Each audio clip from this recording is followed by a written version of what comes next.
Okay, so what we are going to be doing today is we are starting a new section with our side, side, side, side, angle, side, angle, angle, angle, side, and HL. So we are going to be looking at what's called triangle proofs. And so what you see here on the screen is kind of a cheat sheet that I'm going to let you guys kind of guide you guys through how to make. So if you guys do have a spare sheet of paper, I would suggest folding it into thirds.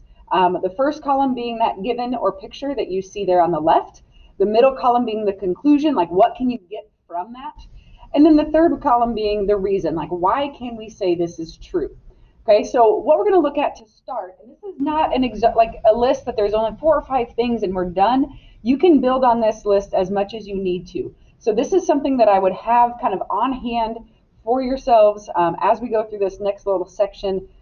So the very first thing that we're going to look at is something that's super familiar to you guys. When you guys look at a picture and you see 2 triangles looking like this, they are side by side, they have that shared side.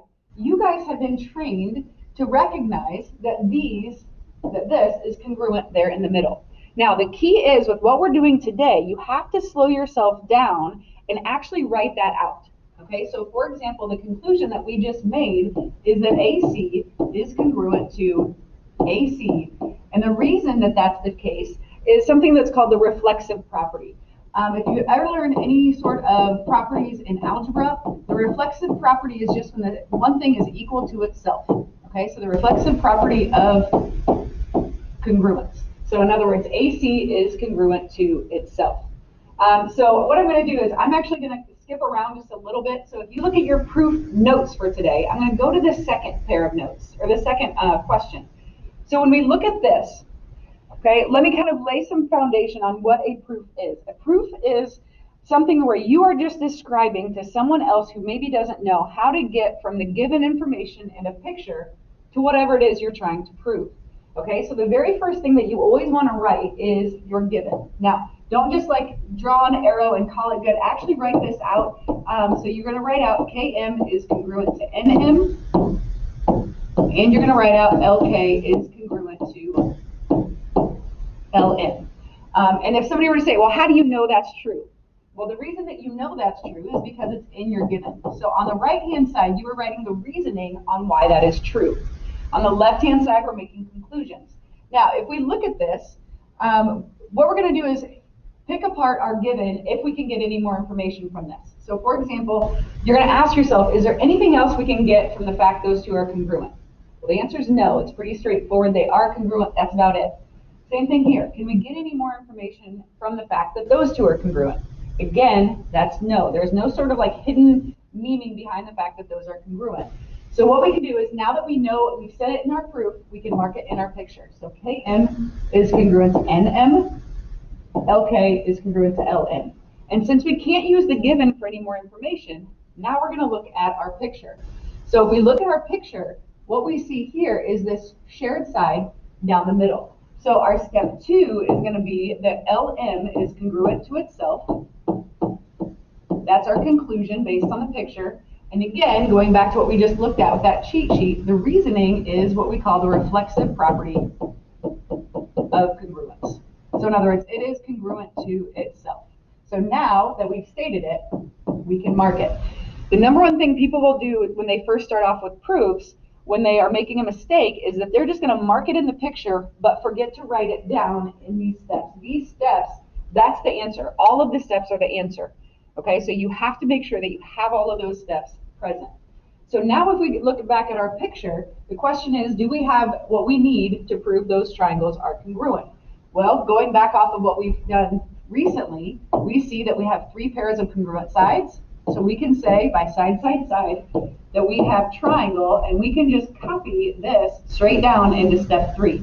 So we can say triangle LKM is congruent to triangle LNM. Okay, so here's the thing. When you learn proofs, a lot of people freak out from the very beginning because it's new, it's something you haven't ever done before. So what I want for you guys to do is give yourselves a lot of grace as we start learning these, okay? I'm going to kind of coach you through how to think through these. So please, please, please give yourself some grace to start. Okay, so here's the deal. The next one that we're going to look at, I'm going to go back to the first one for a second, and I'm going to kind of piece together some of this information. all right? So if we look at the given, we're going to go ahead and write it down, all right? So we've got the given, we're just copying AB is congruent to CD, AB is parallel to CD, and then we also have that D is the midpoint, and I'm just going to abbreviate, of segment BE. All of that is in our given information. Okay, so what we would look at is this first set of information. There's nothing else we can really come up with from that. So those are congruent, that's it. So what I can do is go ahead and I can mark that in my picture. This second set of information here, if we look at AB is parallel to CD. So if you remember back to parallel, parallel does not give you congruent segments. Okay, parallel gives you congruent angles. So if I look at this picture, we are trained to look for the N. So if we're looking for the N if we have alternate interior angles. The only problem is if we do the N here, this angle is inside a triangle, but that angle is not inside the triangle. So the N actually doesn't help us here. But what would help us is if we go ahead and use this line as our transversal, we can say information about these two angles, okay? Those are corresponding angles. So our step 2, we can state that those two triangles are congruent. So we have angle ABD is congruent to triangle or angle CDE. So we have this angle and this angle. And again, the reason that's true is because those are corresponding angles. So we can just put over here corresponding angles. It's technically a postulate, so we're just going to abbreviate that. Don't stress out about that last word. If you have corresponding angles, you have enough information. Okay? The next set of information in our given is that D is the midpoint of segment BE. So if we look at segment B to E, if D is the midpoint of that segment, we're going to be able to get that this part is congruent to this part. So in other words, we have to write that step down. Again, we cannot just assume whoever is reading this proof understands those markings. So we have to say BD is congruent to segment DE. And here's the reason. If you look back at the given, the word midpoint tells us that it's cut exactly in half.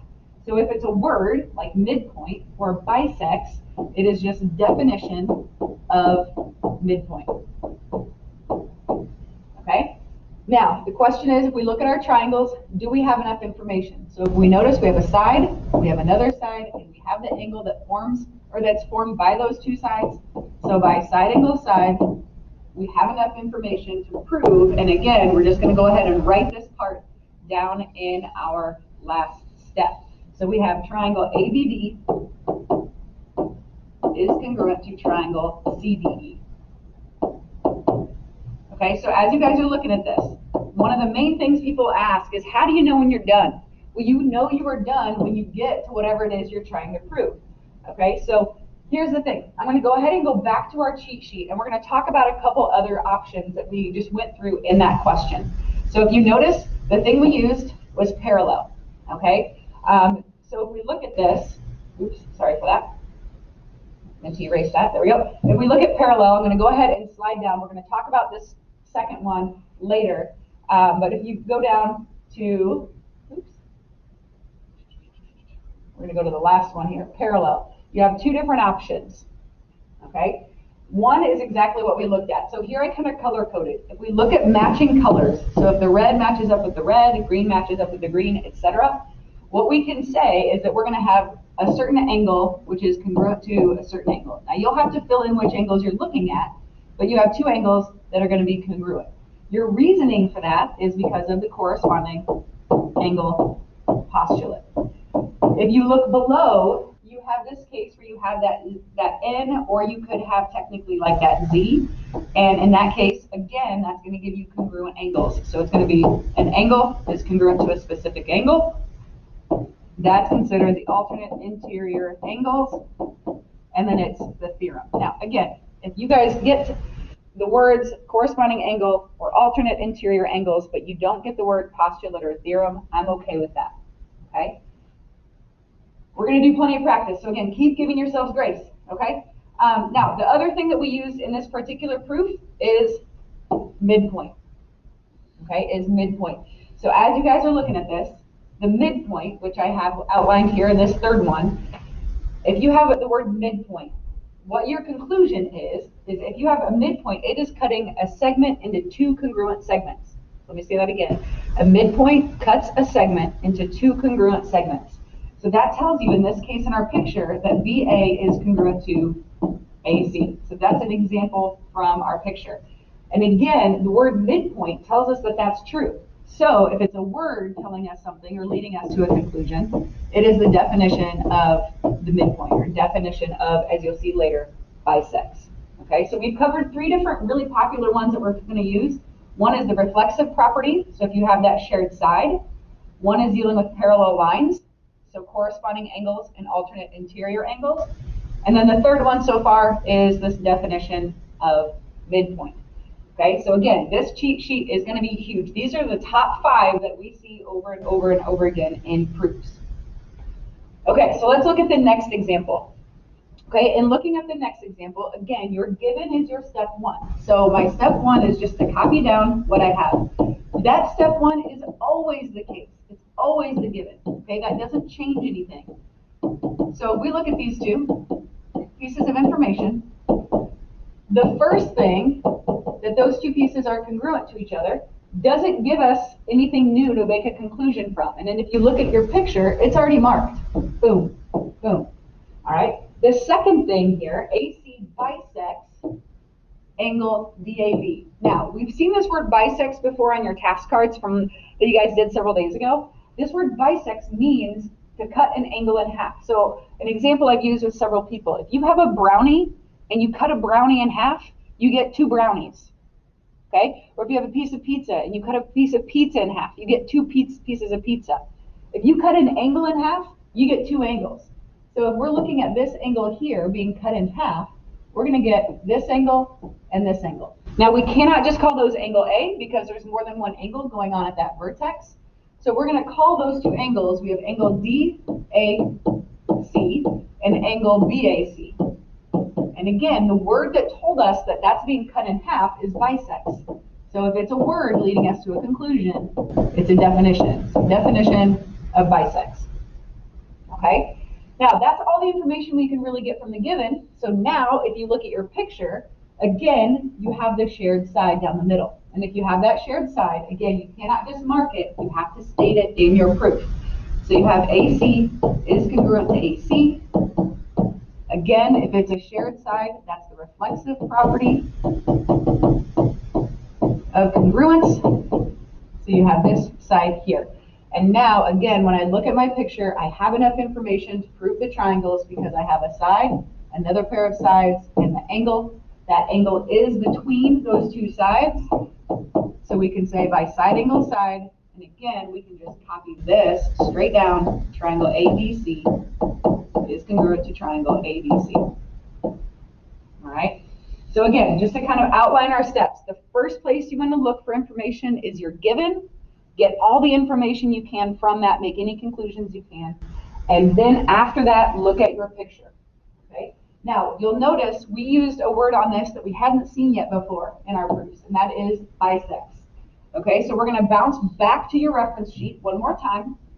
If you scroll down, we see this word bisects. Okay, so if EB bisects this big angle, you're going to get the 2 angles at that vertex E.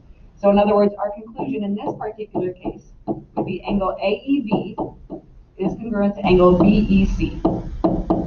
And again, that's a case where the word bisects tells us that that is the case, so that is true. So definition of bisects. All right? Okay, we've got one more to do together. Okay, one more to do together. So again, your very first step here, oops, excuse me for that. Your very first step is your given. So the very first thing, we're just going to write down JM is congruent to MN. We've got L is the midpoint of segment JN. Okay, and again, that's part of our given. All right, so we can go ahead and mark this. This is pretty straightforward. We can't make any other conclusions from that. So JM is congruent to MN. Then we're going to use that L is the midpoint. So if L is the midpoint of JN, is that going to give us congruent segments? for congruent angles? Well, it's going to give us congruent segments because L is the middle of that segment. So if L is the middle of that segment, I'm going to get JL is congruent to the other half LN. And again, the thing that tells us that, we got to go back to what tells us that. It's the definition of midpoint. Okay? Now we've used the given for everything we can. If we look at our picture, think about what do I have in our picture? Well, I've got this shared side. And if I've got the shared side, my step 3, again, I cannot just mark it. I have to write it in my proof. LM is congruent to LM. And the reason, reflexive property of congruence. So we've got that shared side in the middle. And now when we look at our picture, we have 3 pairs of sides. So by side, side, side, we can say that we have triangles JLM congruent to triangle NLM. Again, all I did was just copy that congruent statement down. Okay? Now, if you guys notice, as we've gone back and forth to your cheat sheet or your reference sheet today, there's one that we didn't touch on. And if you notice, it was the second one that I listed.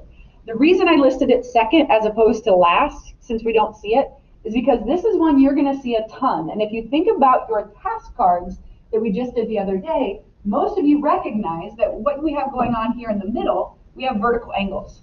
Okay? So most of you have been in the habit of just marking them. But keep in mind, if you mark them, you need to make sure you state it in your proof. So in this case, it would say JEG is congruent to FEH.